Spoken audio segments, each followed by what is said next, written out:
Buenos días a todas y a todos. Estamos aquí en esta mesa que hemos llamado El poder de los afectos para reflexionar sobre las relaciones humanas con dos autoras que han escrito dos libros sobre el amor en muy diversas formas, el amor de pareja, el amor a la familia.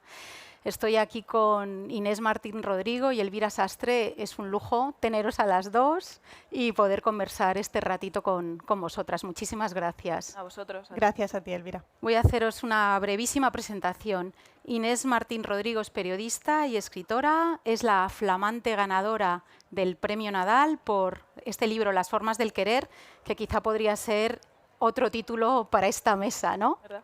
Sí. Y tenemos también a Elvira Sastre, poeta, escritora, traductora de poesía y novela, que además da recitales poéticos y que escribió esta novela, Días sin ti, galardonada con el premio Biblioteca Breve y que también ha sido traducida al alemán. Te voy a hacer una confesión, Elvira. Mi madre también se llama Elvira. Ya. Y Vivan las tres Elviras. únicas. las Elviras y mi hija también, o sea, Pues terrible. vivan las Elviras. Somos 4 en el mundo. 4.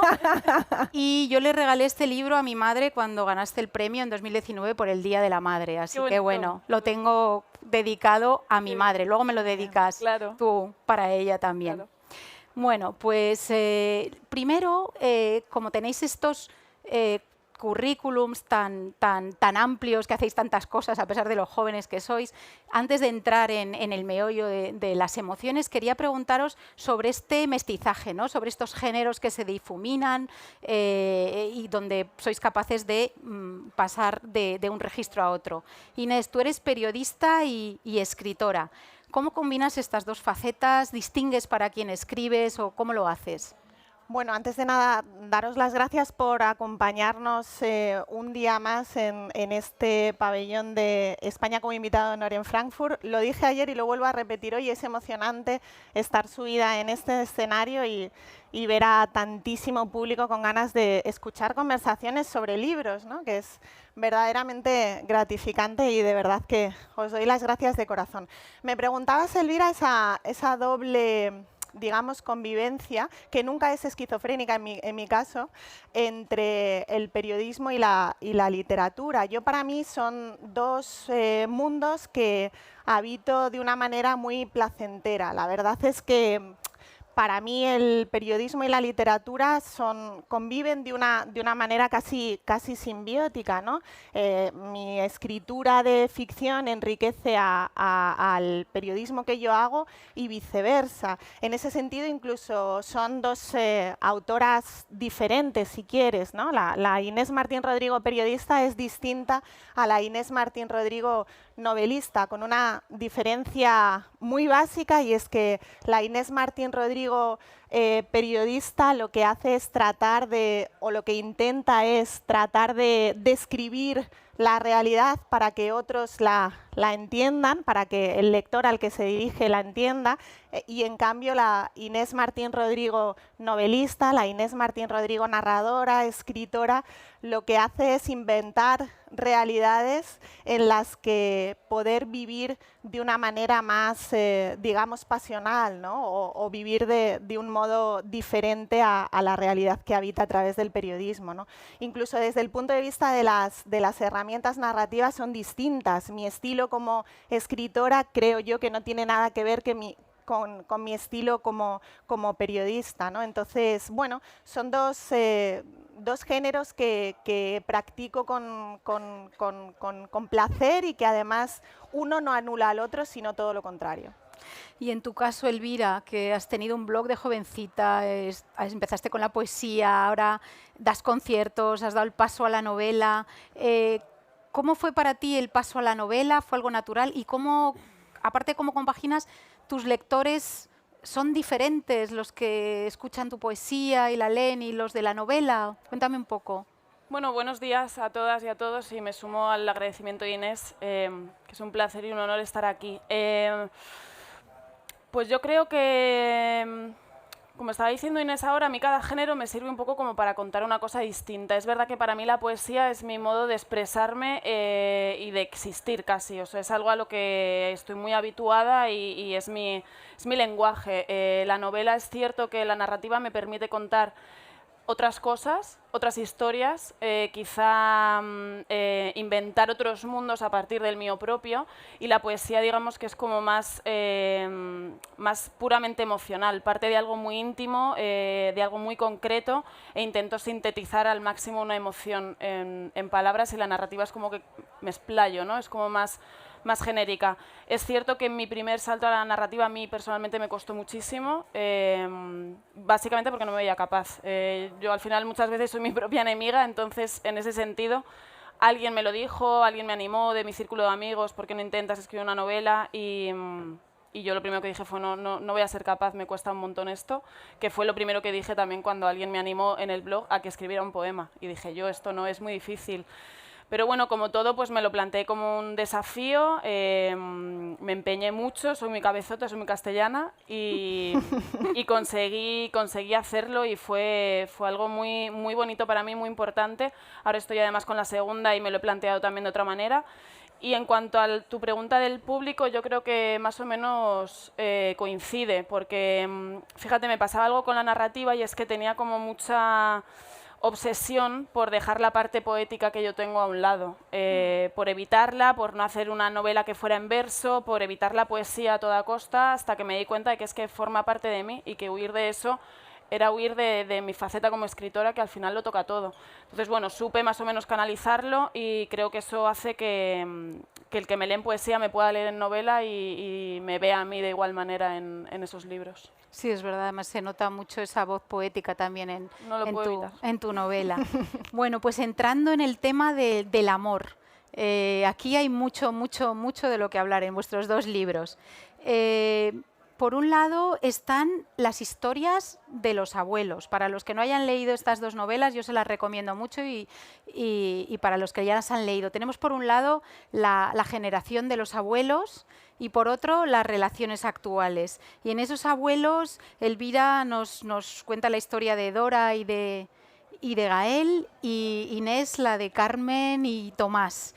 Y ese amor, bueno, pues yo aquí me puse a escribir adjetivos: es incondicional, es valiente, se crece con las dificultades, es feliz a pesar de que sucede en una época terrible como es la guerra civil y la posguerra, es paciente, sabe esperar.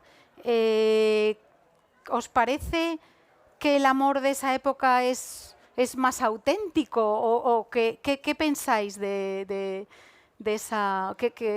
¿Cómo describiríais esas relaciones? Bueno, no sé si más auténtico, pero desde luego el amor o el querer, como yo preferí utilizar esa palabra en el título de la novela, porque me parecía que el querer era una palabra todavía muy virgen, ¿no? A veces hablamos demasiado del amor sin saber de lo que estamos hablando, ¿no? Y hemos manoseado tantísimo esa palabra, le hemos dado tantas vueltas que al final se ha prácticamente vaciado de significado. Yo cuido mucho las palabras, me importan mucho, creo que es un material muy sensible, y estoy convencida de que todos los que nos acompañáis esta mañana aquí estáis de acuerdo conmigo, estáis de acuerdo con nosotras, ¿no? Y yo creo que, o por lo menos yo me planteé el escribir las formas del querer también como una manera de recuperar esa memoria emocional, si quieres, ¿no? De recuperar esa memoria del amor también, esa memoria del querer,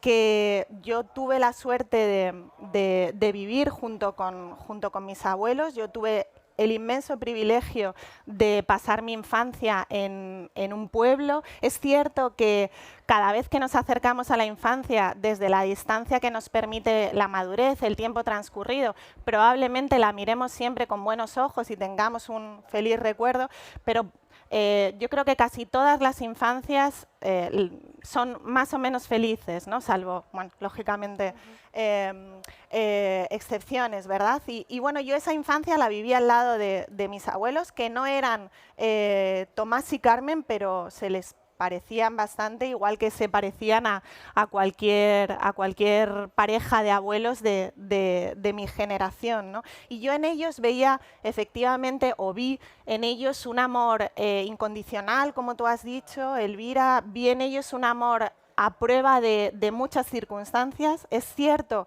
que ellos formaban parte de una generación que en nuestro país, en España, tuvo que luchar por salir adelante, sufrió circunstancias muy trágicas, entre ellas una guerra, una posguerra, y pese a todo se echó al país a sus espaldas, se echaron a sus familias a sus espaldas y las sacaron adelante, ¿no?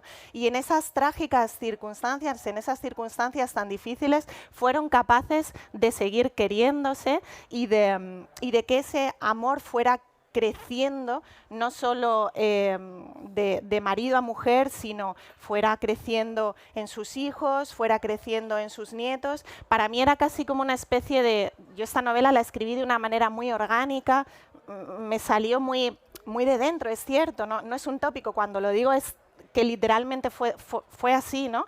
Y yo creo que era porque pretendía recuperar esa imagen, no es idílica, porque tampoco es idílica. Yo creo que además aquí podemos hablarlo luego también, ¿no? Cuando el amor es idílico, creo que cae en un error y por eso acabamos confundiendo el amor tóxico con amor, etcétera, etcétera, ¿no? Pero sí pretendía recuperar ese recuerdo más o menos, no, ese recuerdo bonito, la palabra bonito a mí me gusta mucho, de un amor a prueba de prácticamente casi todo y sobre todo en contraste con las relaciones que ahora vivimos, que son relaciones pues mucho más inmediatas, son relaciones prácticamente inmediatas, ¿verdad? En las que no sé si hemos perdido un poco esa capacidad de querernos en el tú a tú.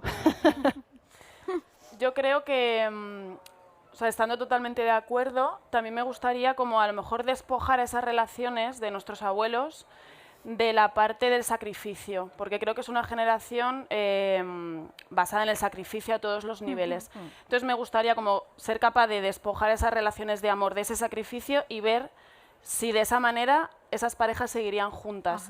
Porque creo que a lo mejor muchas sí, muchas habrían sobrevivido, pero quizá muchas otras no. Creo que había como un aguante que también era como quizá a veces un poco forzado, necesario pues por las cosas de la vida, ¿no? O sea, no creo que hubiera muchos divorcios, las mujeres a lo mejor no se planteaban abandonar a sus maridos, había relaciones de malos tratos también, pero esas relaciones se mantenían. Entonces, despojándolo de todo eso, me gustaría saber qué habría sobrevivido qué relaciones habrían sobrevivido, pero de igual manera yo la experiencia que tengo, y también es la que he volcado un poco en este libro, es la de mi abuela, que perdió a mi abuelo estando embarazada de mi padre. Ni mi padre lo conoció, yo no lo he conocido, y sin embargo ha sido una ausencia muy presente en nuestra vida, ese amor. O sea, mi abuela va a cumplir ahora 92 años y sigue hablando de mi abuelo y se acuerda perfectamente de todo y ha estado muy presente habiéndole perdido toda la vida. Entonces, por una parte dices, qué cosa más bonita, ¿no? Y qué motivo y qué emocionante, pero por otra parte también me gusta imaginar a mi abuela en otra época y saber si por las convenciones sociales a lo mejor hubiera rehecho su vida,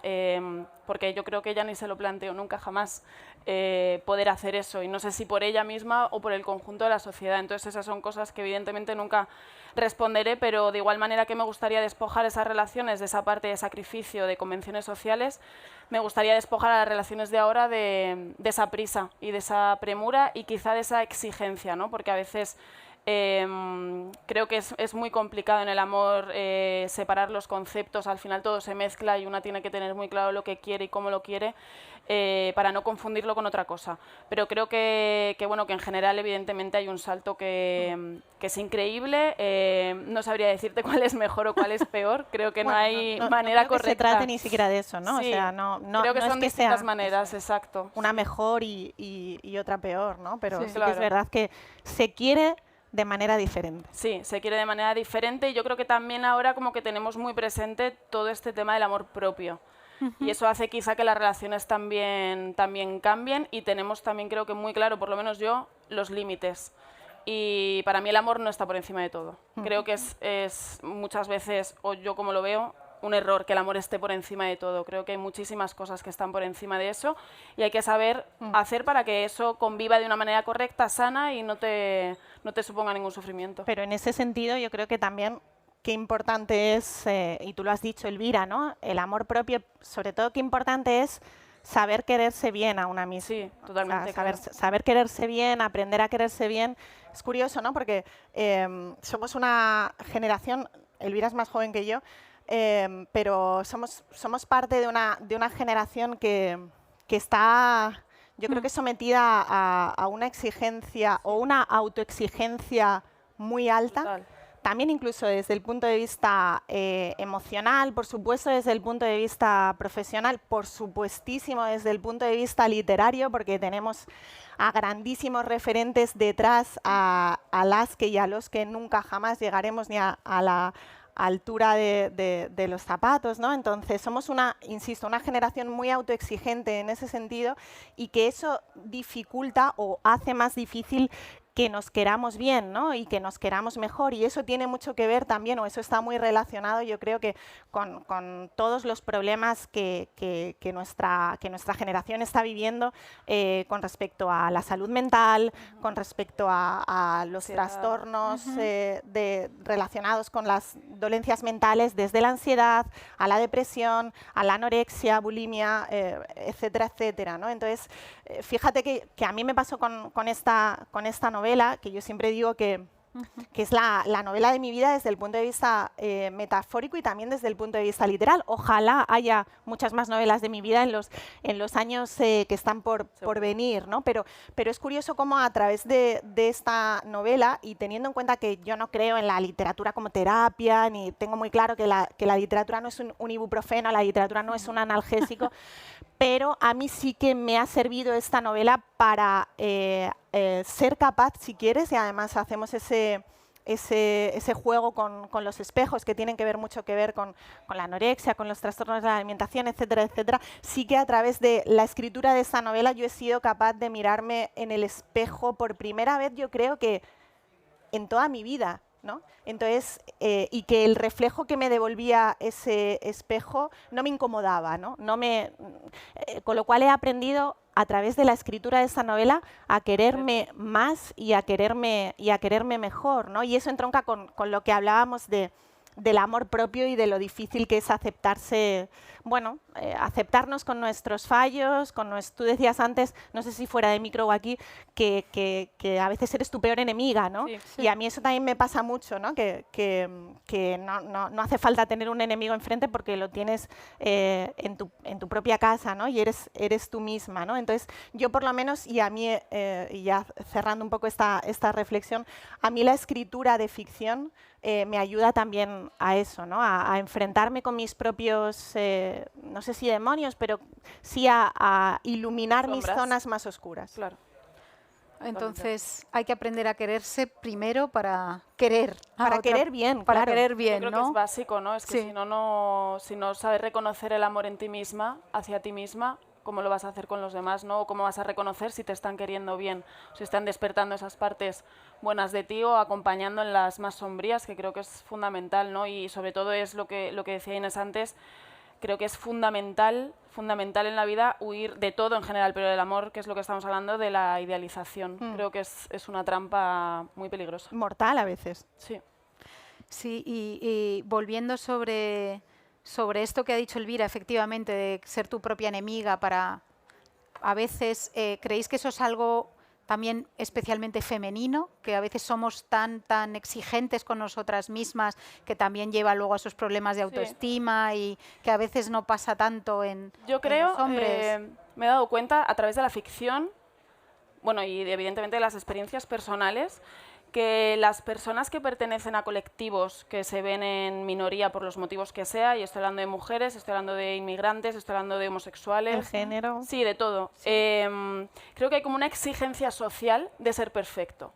Es decir, si tú ya perteneces a una minoría que está señalada, no puedes y perdóname por esto, no puedes cagarla en nada, porque no se te perdona, ya se te perdona que seas mujer o que seas homosexual o que seas tal, no puedes hacer nada más. Vi una serie hace poco que iba un poco sobre esto y era como alguien que se enfrentaba a una persona racista y era una persona racializada y su reflexión, a mí me cabreó muchísimo, su reflexión era como de, bueno, hay que ayudarle, pobrecito, que es que no sabe que pensar esto está mal, entonces vamos a ayudarle y es como... Creo que es lícito que la gente también se cabree y que hagas cosas y que te dejes llevar por impulsos en determinados momentos sin que eso justifique ni violencia ni nada, pero que tú también tengas el derecho a cabrearte y a fallar al final, al fracaso, ¿no? Entonces yo creo que en este caso las mujeres tenemos como una obligación de hacerlo todo perfecto. Todo el rato, de cara a la sociedad, en tu trabajo, en tu vida, tienes que ser la madre perfecta, la escritora perfecta, porque, oye, tienes suerte, ¿no?, que te han hecho un hueco y estás ahí, estás aquí, estamos aquí. Como ahora alguna de las dos lo estropee, no va a pasar lo mismo que si un hombre lo hace, y eso es una realidad absoluta. Entonces a mí es algo que particularmente me cabrea mucho y que al final, de una manera inconsciente, se mete dentro de ti y cuando tú estás a solas en tu habitación delante del ordenador o delante de un papel, como sea que escribas, lo tienes aquí todo el rato. No puedes cagarla, no puedes hacerlo mal, tienes que hacer el libro perfecto. Y yo creo que eso también tiene mucho que ver, no lo sé, Elvira, si tú estás de acuerdo, con el hecho de que la mujer desde tiempo inmemorial ha adoptado y aceptado el papel de cuidadora. Claro. Es decir, los cuidados siempre tienen que ver con las mujeres. Siempre han tenido que ver y siguen teniendo que ver. Es decir, eso es una inercia prácticamente histórica que seguimos aceptando, ¿no? Ese rol de mujer cuidadora ya no es el rol de mujer cuidadora que tenían nuestras abuelas, que tenían... Nuestras madres empezaron a, digamos, a despojarse un poco de ello, pero siguen siéndolo, ¿no? Es siempre la mujer tiene que adoptar ese rol en una familia, en un matrimonio, en una pareja, ese cuidado permanente, prestar atención a los demás, olvidándose de sí misma, ¿no? Entonces, qué importante es recordarnos que estamos aquí, que somos nosotras y que está bien que nos queramos y que no es egolatría, no es el yo. Yo siempre me pregunto por qué en nuestro caso es soberbia o egolatría, o por ejemplo, este ejemplo, ¿no?, que me gusta mucho ponerlo, ¿por qué una mujer ambiciosa, esa ambición siempre tiene una connotación negativa y en cambio un hombre ambicioso es un hombre exitoso? No. De hecho, las mujeres es que no se suelen presentar a promociones para ascensos y tal porque nunca se consideran suficientemente buenas. Claro. Y sí, también eso está mal visto, que sean ambiciosas y todo lo demás. Esto, mira, yo en el mundo empresarial, que a mí me queda lejos, pero lo veo en mi familia, en personas cercanas a mí, que están en puestos altos como mujeres dentro de empresa. Y claro, una vez reflexionaban, porque claro, tú piensas... Hay que buscar como la igualdad, ¿no?, constante y eso pasa porque la mujer suba. Nunca que el hombre baje, sino que la mujer suba. Y eso en el mundo empresarial, un hombre puede estar aquí porque todo este tema de los cuidados siempre han estado con la mujer. Entonces no se ve mal que un hombre no esté en casa, no cuide a sus hijos, no esté con su familia. Eso no se ve mal. Sin embargo, en el momento en el que la mujer lo hace, se ve mal. Y a lo mejor lo que hay que pedir es que el hombre baje un escalón. Es que ninguno de los dos tenga que prescindir de los cuidados a su familia, porque siempre van a tener que estar en manos de alguien. Y si esa mujer trabajadora, o sea, a mí me lo decían, si tú quieres ser una mujer empresaria de éxito, olvídate de tener familia. Y eso no puede ser así, ¿no? O sea, tú deberías poder ser una mujer empresaria de éxito sin tener que renunciar a tu familia, simplemente bajando un poquito la exigencia. Ojo, partiendo de la base de que, y esto tiene mucho que ver también con cómo han ido cambiando los afectos, ¿no? Y cómo, con el nombre de esta mesa redonda, partiendo de la base de que las familias han cambiado mucho y no necesariamente la maternidad está en el centro de esa familia, ¿no? Yo, de verdad, lo llevo diciendo muchísimo tiempo y siempre que tengo la ocasión lo vuelvo a repetir, casi cada vez que me subo a un escenario y tengo la oportunidad. La maternidad no debe estar en el centro del hecho de ser mujer, es decir, y no sé si nos hemos desviado un poco, ahora volvemos. Pero la idea de la maternidad convencional como aquello que únicamente da sentido al hecho de ser mujer, que te transforma, además. Ya no eres mujer, ya eres madre. Eres madre, ¿no? Pero también, ojo, la mujer tiene derecho a no ser madre y no pasa nada porque no lo sea, ¿no? Es decir, yo creo que desde las propias mujeres que tenemos un altavoz, que tenemos la oportunidad de ser escuchadas, también es importante repetirlo. Es decir, la maternidad no está en el centro del hecho de ser mujer. Ser madre no te hace más mujer ni mejor mujer, ¿no? Y eso tiene que ver con los cuidados, eso tiene que ver con los afectos, eso tiene que ver con todo un sistema, bueno, pues heteropatriarcal que llevamos incorporado desde hace siglos, ¿no? Pero bueno, hace unos meses hablaba precisamente de esto con Sara Torres, que es otra poeta como Elvira y también narradora como Elvira, que me decía cómo ella también buscaba ejercer esa maternidad, si quieres, con tus amistades, ¿no? Claro. Y convertirte un poco en, es decir, cómo esos cuidados se han ido cada vez extrapolando más, y eso tiene mucho que ver, y entroncamos, que ya nos estamos yendo por... No os preocupéis, que ahora vamos a volver por otro camino. Y eso tiene mucho que ver, yo creo, también con las redes de amistad de las mujeres, que están presentes además en estas dos novelas, ¿no? Tanto en la novela de Elvira como en mi novela están presentes esas mujeres fuertes, esas mujeres que en situaciones muy poco favorables para ellas se ayudaron entre ellas, establecieron redes de amistad, redes de afecto, redes de cariño para poder quererse y para poder salir adelante, ¿no? Mira, y quería volver a una cosa de vuestros libros, pero antes me ha gustado mucho esto, Inés, que dices de las redes de amistad, Claro. porque yo veo hoy en día que hay unas redes de amistad enormes pues entre mujeres, por ejemplo, ¿no? Que se dan soporte y bueno, que tienen mucha importancia, ¿no? Bueno, es que Como nos va familiar. la vida literaria en ello, ¿no? No, sí, es verdad, hay que buscar esos apoyos, es que al final somos seres sociales y yo creo que hay como también una idealización en la familia.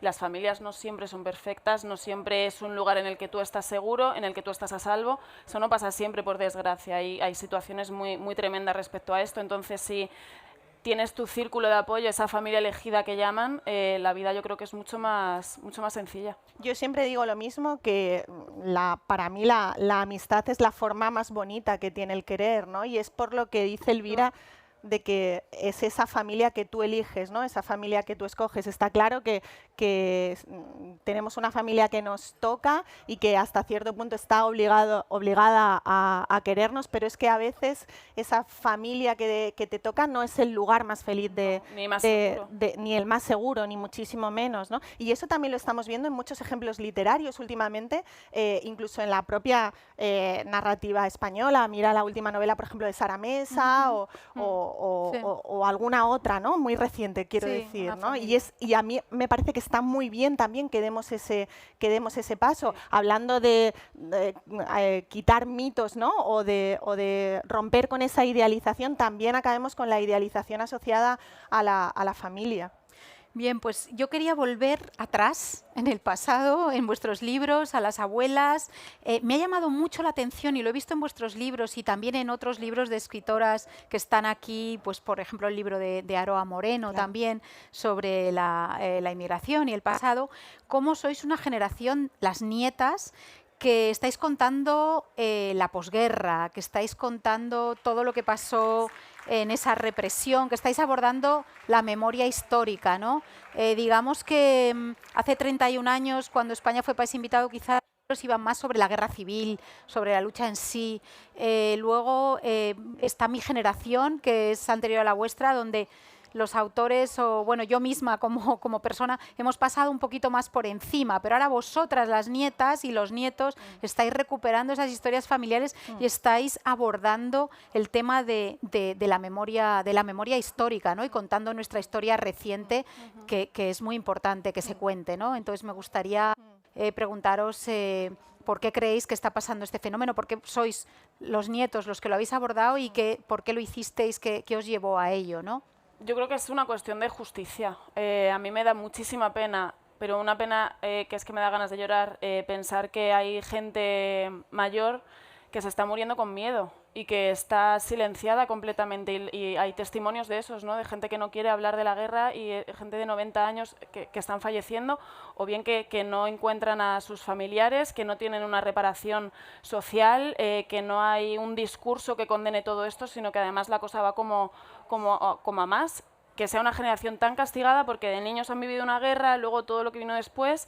Ahora ha pasado lo del COVID y esa gente es que está muy maltratada y son nuestros abuelos, aunque no sean nuestros abuelos. A mí no me hace falta tener a alguien que se me haya muerto en la guerra para saber la desgracia que es eso. Entonces a mí es algo que me entristece tantísimo, que es como si tengo una posibilidad de darle voz a esto, de contar una historia así, de dar un homenaje. O sea, cuando yo acabé este libro, llamé a la Asociación de la Memoria Histórica para saber exactamente en esa fecha todos los cuerpos todavía, todas las familias que seguían sin encontrar a sus familiares, y era una cifra impresionante. Entonces es que eso no puede ser, ¿no? Y creo que hay como... Con el tema de la guerra civil es que es tan complejo, porque al final es una guerra entre familias, entre vecinos, pero creo que se ha tratado de una manera errónea porque se ha saltado sobre ello, se ha pretendido... Pues vamos a no hablar sobre ello, a ver si desaparece, y a la vista está que eso no funciona. Parece que es algo sobre lo que ya tampoco se puede hablar, no te puedes pronunciar, profesionalmente te puede suponer un problema. Yo me doy cuenta aquí en Alemania, en la prensa que he hecho, que siento una libertad para hablar de estas cosas que en mi país no la tengo. Y eso es algo muy impresionante y muy triste. Entonces, si tenemos la herramienta de poder llegar a librerías, de poder publicar libros, ¿cómo no vamos a contar esta historia y cómo no vamos a retomar ese silencio? Porque me parece fundamental que las generaciones que vienen detrás de nosotras conozcan la historia de su país y de sus familias, porque si no, estamos condenados a repetirlo, sin duda. Muy bonito, Elvira. Quizá, Inés, nos hacía falta distancia. Claro, a ver, a mí más que, por lo menos referido a mi novela, más que hablar de memoria histórica, a mí siempre me gusta hablar de memoria personal, de memoria familiar, ¿no? Entonces, es verdad que completamente de acuerdo con lo que ha dicho Elvira, y es cierto que yo creo que ya es una necesidad el hecho de mirar atrás, ¿no? O sea, debemos de dejar de mirar a un lado, ¿no? Es muy importante que nos enfrentemos a nuestro propio pasado, ¿no? Lo que sucede es que es cierto que desde el punto de vista narrativo, quizás, como tú dices, Elvira, se necesitaba esa distancia a la hora de ponerte a escribir sobre algo que ha sucedido en el pasado. Por lo menos a mí me pasa. Yo necesito una distancia, cierta perspectiva para poder escribir algo menos desde las tripas y algo más desde ese equilibrio prácticamente imposible entre la razón y el corazón, ¿no? Yo tardé 25 años en escribir una novela que necesitaba haber empezado a escribir hace 25 años, y sin embargo la empecé cuando la empecé porque había llegado el momento de escribirla, ¿no? Y porque además era la única manera de reconciliarme con mi propio pasado, ¿no? Yo creo que desde el punto de vista literario, cada uno tiene que hacer ese ejercicio cuando quiera y, por supuesto, como quiera, ¿no? Cada uno se debe mirar volviendo a los espejos, en el espejo de su propio pasado, ¿no? Y es cierto que somos ahora una generación narrativa, una generación de escritoras, creo que sobre todo de escritoras, y también de escritores que estamos haciendo ese ejercicio de memoria narrativa, ese ejercicio de memoria literaria. Estamos tomando de la mano a las generaciones de nuestros abuelos, a esas generaciones de las que llevamos toda esta mesa hablando, y les estamos haciendo justicia poética. Por fin, ¿no? A mí me gusta mucho siempre hablar de justicia poética, ¿no? Pues por fin les estamos enfocando a ellos, ¿no? Porque además son una generación que a mí me parece que no se le ha dado, nunca se le ha dado la importancia que tenían, ¿no? El papel que ellos merecían, ese papel protagonista, porque además son personajes secundarios prácticamente de nuestra historia. Yo con la novela, con Las formas del querer, lo que buscaba era precisamente enfocarles, ¿no? Me parecía muy injusto, tremendamente injusto, que nunca fueran los protagonistas de la historia, no solo de nuestra historia real como país, sino también de nuestra historia narrativa, de nuestra historia literaria, de nuestra historia familiar, ¿no? ¿Cuántas veces muchos de los que estáis aquí esta mañana habréis empezado a escuchar a vuestros abuelos o a las personas mayores que están en vuestra casa otra historia? Ya está el abuelo contando. No, escuchémosles, es que tienen mucho que decir, ¿no? O sea, tienen mucho que decir, tenemos mucho que aprender de ellos y dejemos de tratarles como ese jarrón chino del que ya no queremos saber nada y al que arrinconamos en un lugar. No, por favor, o sea, yo siempre reivindico mucho su importancia, su dignidad, ¿no? Y ahora que decía Elvira, lo que les faltaba ya para rematar su historia es el COVID, ¿verdad? O sea, al final sobreviven a una guerra, sobreviven a una posguerra, nos sacan adelante a todos y llega el COVID, ¿no? Yo es que creo que pasa algo que es tan absurdo y es que no nos damos cuenta de que nosotros también si tenemos suerte, vamos a llegar a esa edad. Y también a lo mejor en unos años llegamos a un banco y no tenemos ni idea de cómo se hace eso. Y ahora nos da igual, porque bueno, pues no molesta, la ¿no? vejez, Claro, entonces está ahí y al final incómoda. es una sabiduría, o sea, que es que yo les veo y veo a mis abuelos y es que, joder, que han vivido una vida que yo todavía no. Me pueden ayudar un montón, porque me pueden contar cosas que ya han vivido y que yo todavía no lo he hecho. Entonces es una sabiduría que está ahí. A mí me pasó con este libro en la presentación, que vino una mujer y me dijo, muchas gracias por este libro porque es la manera que voy a tener de explicarle a mi nieto cómo fue la historia, en parte, ¿no? Y me va a suponer una manera de acercarme a él, porque es una realidad, como dice Inés, que hay mucha gente joven que no les interesa lo que tenga que contarle y al final, pues si un libro sirve de herramienta para acercar a un abuelo o a una abuela con su nieto o su nieta, pues es una maravilla, ¿no? O sea, tenemos que trabajar en ello y tenemos que aprovechar los espacios para reivindicar todo esto y para darles esa justicia poética que se merecen y que no creo que nadie lo dude. Y yo creo que también, enlazando con esto, y tú lo decías antes, Elvira, hay muchísimo desconocimiento de nuestra historia reciente, ¿no? Sí. Y desde ese punto de vista, a mí por lo menos la literatura me parece una herramienta muy útil, ¿no? O por lo menos yo siempre que hablo en una primera persona muy consciente de que estoy ejerciendo esa primera persona. No me gusta el plural majestático, no me gusta hablar por los demás. Y para mí la literatura es una herramienta muy, muy útil de cara a contar aquello que pasó, ¿no? A contar que hace no tanto tiempo en nuestro país, en España, la homosexualidad era perseguida, la homosexualidad era penada y acababas con tus huesos en la cárcel por el mero hecho de ser homosexual. Estoy poniendo un ejemplo, ¿no? Pero también podría poner el ejemplo de que hace no tanto tiempo en nuestro país, en España, las mujeres no tenían derecho a tener una cuenta propia en el banco y para salir del país tenían que pedir permiso a sus respectivos maridos, ¿no? Hasta Entonces, el 81, Inés. hasta el 81, y la homosexualidad creo que fue hasta ahora mismo no tengo la fecha, pero sí que sé que fue en la década de los 70, finales. Igualmente sigue siendo perseguida por parte de la sociedad, o sea que creo que igual que las mujeres sigue habiendo... estigmatizada, ¿no? Exacto, pero sigue habiendo palizas Tabús, a día de hoy en la capital. Y los delitos de odio han aumentado, van en aumento cada vez más. Si no reconocemos de dónde viene todo eso, ¿cómo pretendemos pararlo ahora que sigue pasando? Imposible, ¿no? Es una frase muy típica que a lo mejor puede ser tópica, pero que yo creo que es necesario, ¿no? No puedes enfrentarte a tu futuro, no puedes construir un futuro sin saber de dónde vienes, sin conocer tu pasado, ¿no? Entonces la literatura en ese sentido es una herramienta utilísima, ¿no? Le da luz, claro. A mí me parece precioso ese homenaje que estáis haciendo a vuestros abuelos y que lo he visto trabajando en este programa en muchísimos libros, ¿no? Porque también estaba recordando Ana Peñas, la Premio Nacional, que habla cómic maravilloso. ese cómic maravilloso sobre sus abuelas, ¿no? O sea que yo, por ejemplo, es que no conocí a mis abuelos, ¿no? Mis hijos les veo disfrutar de ellas y aprender y es un lujo, ¿no?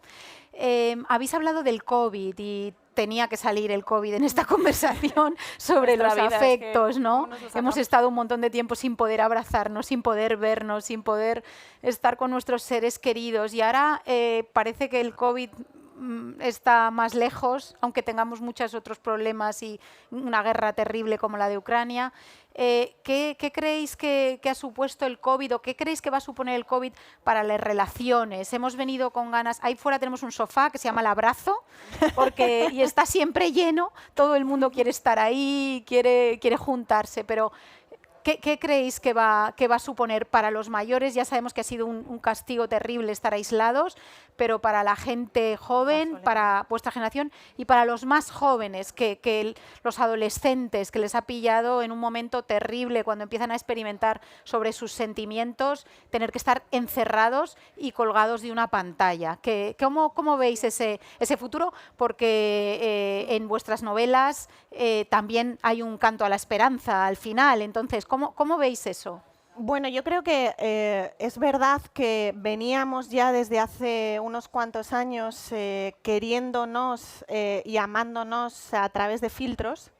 Nunca mejor dicho, los filtros que nos dan las redes sociales los hemos incorporado a nuestra vida cotidiana, a nuestro día a día de una manera casi natural, ¿no? Entonces, cada vez las generaciones más jóvenes yo creo que han perdido esa capacidad de relacionarse tú a tú, esa capacidad para establecer un contacto personal. No sé si la han perdido, pero sí desde luego no la tienen de la misma manera que la teníamos nosotros y que la tenían generaciones previas, ¿no? Y eso, por supuesto, se debe a las redes sociales, que lo ha transformado todo, y eso no quiere decir que yo las demonice ni creo que se deba hacer, por supuesto, pero eso tiene una serie de consecuencias sociológicas relacionadas también, por supuesto, con los afectos, que al final es lo que mueve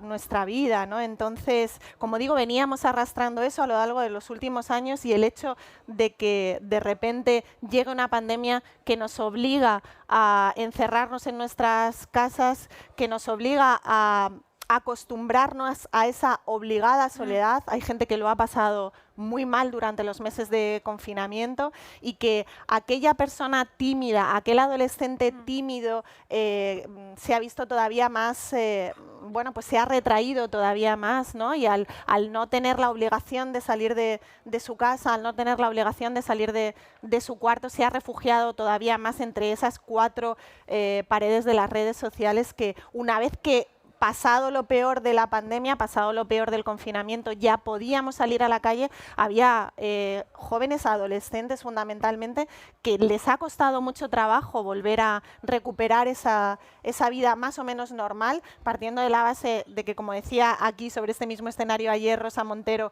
lo normal no existe.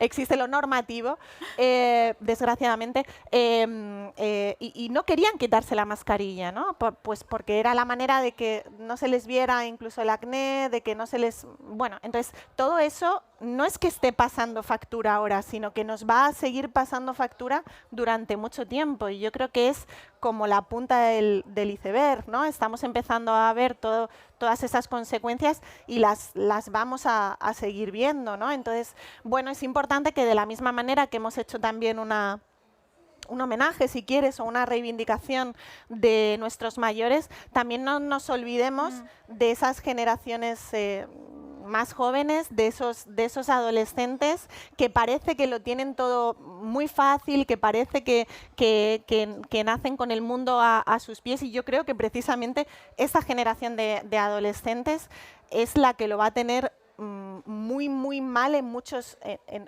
aspectos, ¿no? Tanto desde el punto de vista de las relaciones sociales, como tú has mencionado, Elvira, la guerra, desde el punto de vista económico, etcétera, etcétera, ¿no? Entonces, bueno, yo creo que lo que debemos es reivindicar, como siempre, la empatía, que además es una cualidad literaria maravillosa y que te permite siempre, o te ha de permitir siempre, ponerte en el lugar del otro, y por lo tanto pongámonos en su lugar y tendámosle también la mano a ellos, ¿no? Yo creo, por hacer un poco el contrapunto esperanzador, sin que sirva de precedente, que Gracias, no soy muy de esperanza, pero creo que, o sea, pensando en los afectos, estaba pensando ahora mientras hablabas, que es cierto todo esto, pero también es verdad que las generaciones anteriores tenían muchos problemas a la hora de expresar emociones. Sobre todo los hombres, yo lo veo, claro, yo lo veo pues en mis tíos a lo mejor, ¿no? O esta armadura que llevan todos impuesta, que me parece muy compleja también, y que empatizo con ellos porque creo que también es muy complicado vivir así, con esa armadura todo el rato puesta, pero que les impedía hacer ese tipo de de muestras de cariño. Creo que eso hay una parte de la juventud, o por lo menos la que yo veo, conozco, que lo tienen más superado. Siempre hay situaciones y hay grupos, ¿no? Pero bueno, en general quiero pensar que eso se tiene un poco más superado. O sea, yo veo a mis primos, no tienen problema a la hora de llorar, de expresar sus emociones, de dar un abrazo, de decir te quiero, de colgarse de mi abuela y no soltarla, o de mí. Yo eso lo veo, ¿no? Entonces eso me hace tener como un poco de esperanza, y creo que al final todos en nuestra adolescencia nos hemos enfrentado a problemas. Yo en mi generación era unos estándares físicos brutales, porque era la época de las modelos delgadísimas y era lo que veías, eran las referencias físicas de mujeres, hablo. Bueno, las modelos siguen siendo muy delgadas. Sí, pero estaba como, ahora creo que hay como un poco más de visibilización de otro tipo de cuerpos, o por lo menos hay más trabajo de difusión, y antes era como lo que veías, no tenías otras ventanas, y a la que veías desfilar era Kate Moss, que era muy delgada, sin tampoco condenar los cuerpos delgados, pero eran nuestros referentes físicos, y eso como adolescentes pues a nosotras también nos llevó a soportar ciertos traumas, ciertos problemas mentales y ciertos comportamientos tóxicos, ¿no? Igual que a la hora de relacionarnos en pareja y demás. Creo que ahora hay más información, que eso en algunos casos, como tú dices, puede ser problemático, porque al final el exceso de información te acaba volviendo completamente tarumba, pero bueno, creo que es una generación también que tiene más facilidad, quiero pensar, a la hora de expresarse, a la hora de reivindicar. Yo veo a mi prima pequeña y es la más peleona de la familia, a nivel feminismo y demás, no tienen problema en decir lo que se les pasa por la cabeza y no pasan ni una, y eso a mí me hace tener como bastante esperanza. Entonces, bueno, creo que el COVID al final nos ha machacado a todos, a la gente mayor, a la gente joven, a los adultos, a los padres, a los hijos, a los nietos. O sea, creo que eso no nos vamos a librar ninguno, pero que también yo creo que debemos confiar. A mí me da mucha rabia la gente cuando menosprecia, igual que a la gente mayor, a la gente joven. O sea, es nuestro futuro, entonces hay que confiar en ellos. A mí me encanta y aprendo muchísimo más muchas veces en una charla con adolescentes por las cosas que me dicen que lo que les pueda decir yo a ellos. Y aparte, tenemos mucho que aprender también de ellos, ¿no? Porque era lo que decía Elvira desde el punto de vista de las relaciones personales, de las relaciones amorosas, de los afectos, al fin y al cabo. Ellos se relacionan de una manera mucho más natural. No voy a decir que nosotros, que antes he dicho que no me gusta el plural, por lo menos que yo, ¿no? Lo tienen incorporado de una manera mucho más orgánica, y hablan de género, y hablan de feminismo, y hablan de sexo con una naturalidad y con una libertad que yo envidio y de la que yo aprendo permanentemente, ¿no? Y es algo que me parece verdaderamente admirable, ¿no? Es curioso cómo es cierto que no nos damos cuenta lo suficiente de que el futuro, nuestro futuro, y ya no hablo desde el punto de vista biológico, sino el futuro de la literatura está en ellos. Sí. El futuro de la literatura está en un lector anónimo, joven, que lee lo que le da la gana. Que no tiene problema. Claro, y reivindiquemos también, que eso es algo que también me gustaría hacer desde aquí, y creo que Elvira va a estar muy de acuerdo conmigo, en acabar con las etiquetas de una vez por todas, ¿no? Entonces, reivindiquemos el acabar con las etiquetas en la literatura, reivindiquemos eso, la libertad absoluta de lectora también, ¿no? Que a veces nos constriñen a tú escribes, y has empezado hablando de eso, Elvira, en la charla, ¿no? Del género fluido. Pues el género fluido también en la literatura, ¿no? Entonces, qué bonito es eso, y si quieres también por acabar con una visión más optimista de nuestro futuro, que espero que sea muy bonito, claro. Seguro. Bueno, me dicen que hemos terminado, aunque aquí seguiríamos mucho rato, porque hay que ser puntuales. Qué lujo conversar con vosotras dos, Elvira, Inés, Elvira. Me lo habéis puesto muy fácil. Salgo aquí con ganas de un canto a la esperanza, de abrazaros y de abrazarme a todo el mundo. Y bueno, muchísimas gracias por esta maravillosa charla. Gracias.